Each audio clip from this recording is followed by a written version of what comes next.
DJ mixing सीखने के लिए कांटेक्ट करें 9098723480।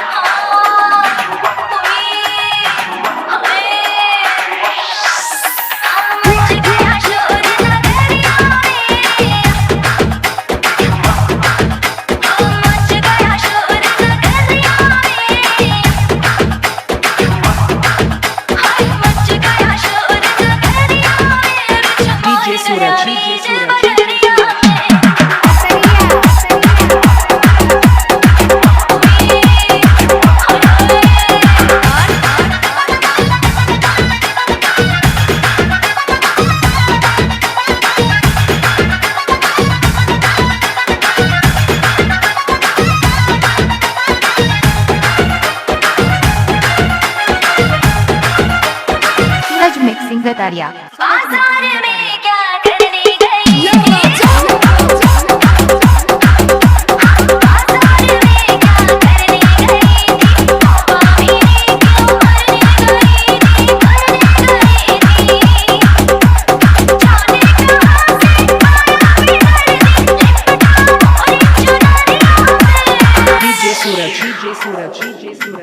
बिच्छू मार गया बीज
सत्तर 49 71 72 69। मिक्सिंग मास्टर डीजे सूरज।